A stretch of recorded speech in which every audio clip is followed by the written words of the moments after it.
Hello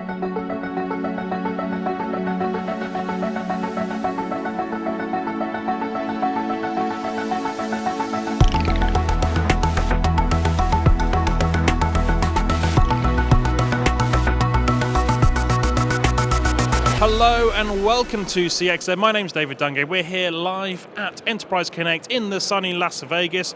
I'm here with another Brit, Tom Boyle, Head of Digital Comms at the NHS. How you doing, Tom? Yeah, really good, thank you. Good to see you, mate. Excellent. So you're here for not one, but two events. We've got HIMSS across the road, which is a humongous healthcare event, and of course Enterprise Connect, which has been a long-standing event, although it's in a new location. Now, what have you been picking up this week from your visits to the two shows? I think specifically for HIMSS, and obviously healthcare is more my bag, is I was expecting differences and a lot of similarities to what things like back in the UK. I was really hoping there was going to be this sort of incredible patient experience sort of processes that were in place and I could learn so much, but it seems like the same problems as the UK, but maybe some different wording and different ways of explaining it, which is, I don't want to say it's disappointing, it's interesting because maybe we aren't as far behind as we expect. So let's dig into some of those problems, especially around patient experience. What are you seeing? What are those kind of key issues that are important to you right now? I think for me, with the elective deficit, more and more people waiting for longer, I was saying to so many people, I was saying to you earlier, is that Brits don't mind waiting as long as we know what we're waiting for and how long we're going to wait. And there's all this technology that's out there that can do that, like in every other area as well. In retail, you can order a pizza, when you've ordered it, how long it's going to be, when it's ready. I was expecting perhaps out in the States that they were sort of modelling that into healthcare and keeping people happy whilst they were waiting.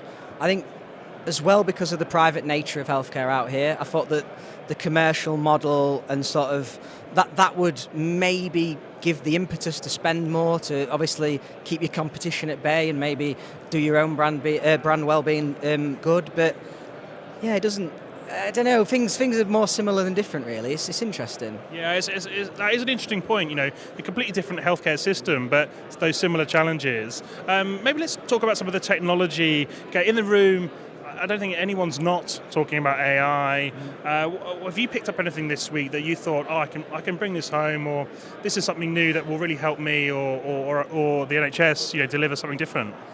I think the AI piece is obviously everyone's talking about it. It's super interesting. I think it's nice and refreshing to know that we're trying to sort of get hold of that real low-hanging fruit, their mundane tasks, and trying to automate them, and that's what is happening here. Yeah.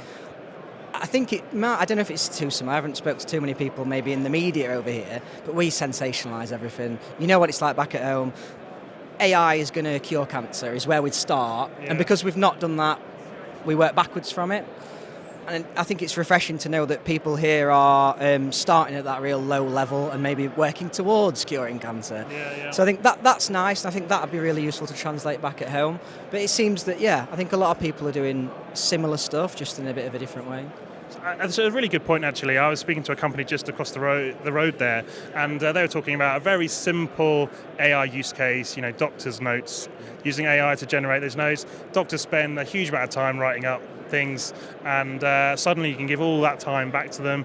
Super simple transcription kind of solution, but it's that kind of ground zero level of where you might want to start, where you could go. Are you seeing any other kind of like low-hanging fruit sort of solutions like that maybe people are starting on? I think that the one that I keep harping on about at home, and it is so simple, obviously for me, looking after patient booking, our patient booking hub with our switchboards, 80% of the calls in, and they are just calls, are FAQ sort of stuff, directions, those sort of things. Yeah. The fact that I could do it now, I could spin up a chatbot, I could stick it on the website, and we could get rid of half, or probably more than half of our calls, and it means that the patients that ring in that really don't know why they're ringing in, because we do send letters out with no numbers on, we send letters out with big long words that don't make any sense, or we send letters out just in English, expecting people to be available between 9 to 5, Monday to Friday, you name it, is that, it seems that's the case here, and I think that's, we just need to jump in and we need to go for it. And we need to stop being nervous. And we're not spending big money on these things. I'd rather be our trust, or me or my team, be known for trying it and it failing and we go again and we've learnt something, than being sort of nervous and thinking, ooh, we don't want to be first. We don't want to adopt anything. We'll just stick with the status quo. And I mean, things aren't going to get any better if we keep doing that. Oh, you just got to go for it, right? Well, finally, let's talk about your relationship with Mitel. You've just recently jumped into some of their user group. What are you doing there, and how's that sort of shaping your worldview on healthcare? We've been long-standing customer historically with Unify, Siemens before then.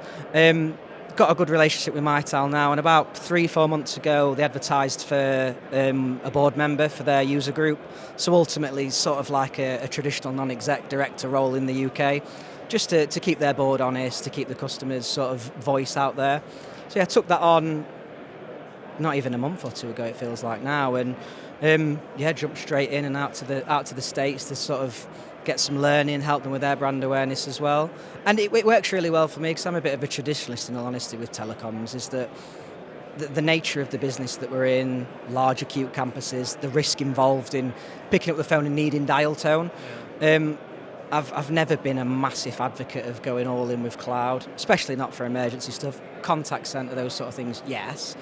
So that's it in a nutshell, and it's really interesting, in all honesty. It's great to get the different perspectives. There's 3 or 4 guys that are from the States. There's another director that's France. There's someone out in Germany. And we have a board meeting once a month. We join the board meeting for Mitel's main board as well, and just learn from each other. In all honesty, it's really super interesting. Amazing. Well, look, congratulations on the new role, and thanks so much for talking to me. And enjoy, well, not just Enterprise Connect, but the HIMSS as well. Yeah, no, pleasure. Thank you, mate.